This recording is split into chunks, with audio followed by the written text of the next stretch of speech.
Welcome to the English with Kirsty podcast from www.englishwithkirsty.com. Here I'll be sharing with you tips, information and other learning resources so that you can improve your business English.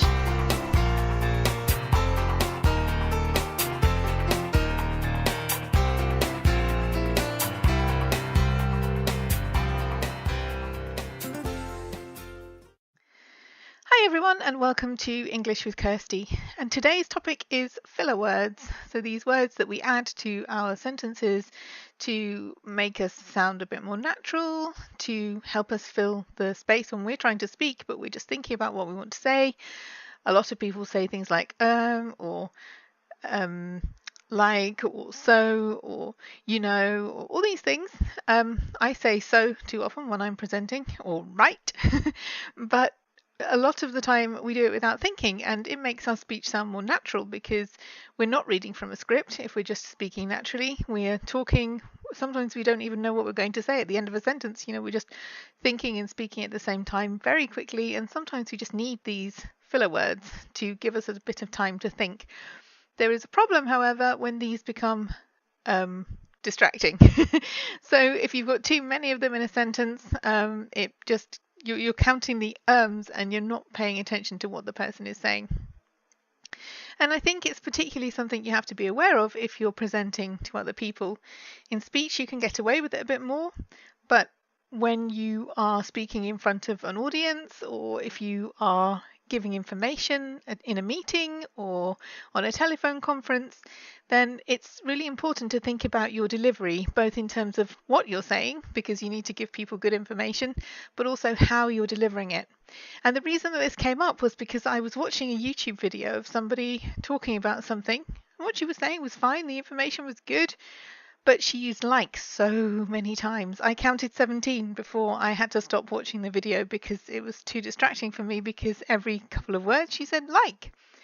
And I don't mean using like in the normal sense, like I like dogs, I don't like that, I don't want to sound like that, all these kind of things. That's okay because that's like in the normal sense of the word. But we also use it to say things like, oh, he was like really late, and I thought, like, why did you do that? Or, people add like in all kinds of places. And yeah, sometimes it's fine. It's not the end of the world. Some people say you should never do it.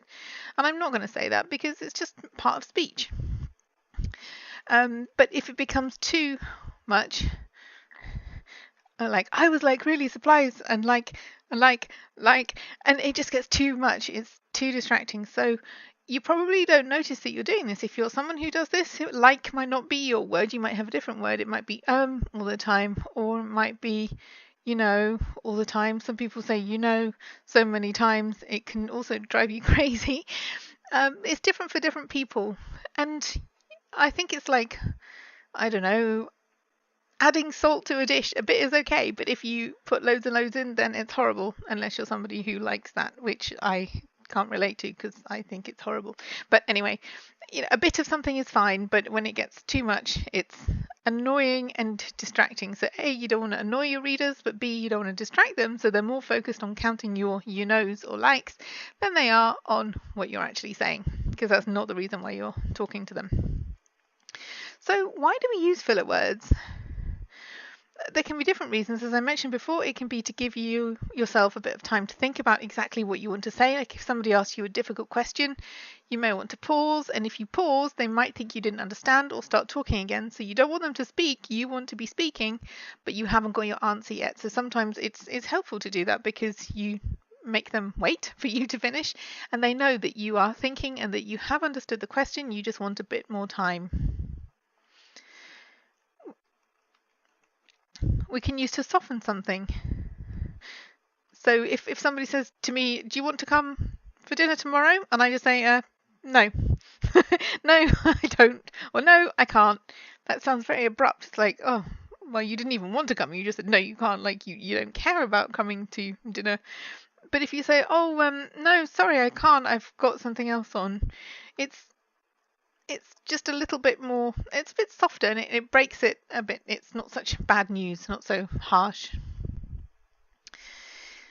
sometimes we use them when we need to process information. So it's a bit like when you're thinking about the answer to something, but you're thinking about it in your own head before you formulate your answer. So maybe you haven't quite understood, so you're working something out. So you can say, okay, so that means that, and it's a bit slower than normal speech. It means you're working out what it means in your own head before you say what you think it means or what you think should be done next.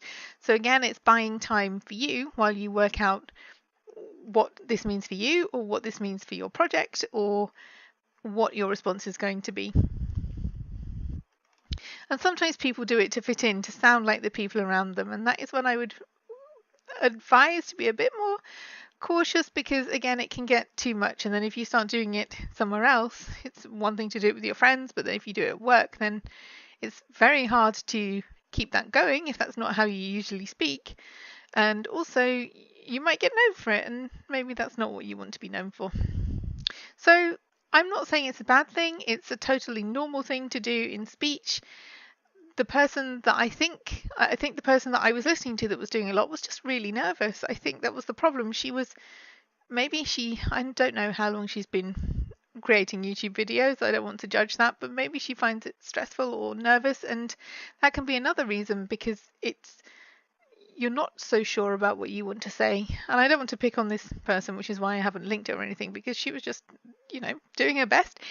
But it was just an example that made me want to talk about this to my podcast listeners and blog readers, because it's totally something that people do. Native speakers do it all the time. And I think if you think about your own native language, you'll notice that people do it there as well. There may be different words, different sounds in different languages, but everybody does it.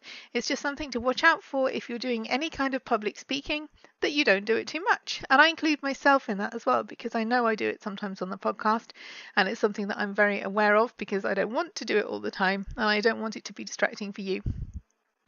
So I hope that's helpful. If you want to have a look at the blog post I wrote about this, it's basically the same information, but if you want to read through it again, you can do that. It will be linked from the show notes page, which for this week is englishwithkirsty.com/podcast/episode 136.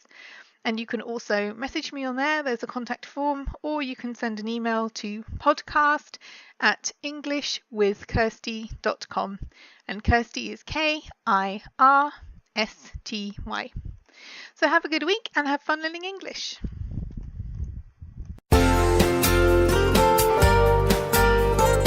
I hope you enjoyed this episode of the English with Kirsty podcast. If you have any questions or comments, my email address is kirsty@englishwithkirsty.com, or you can go to www.englishwithkirsty.com/podcast, where you'll find information about the individual episodes.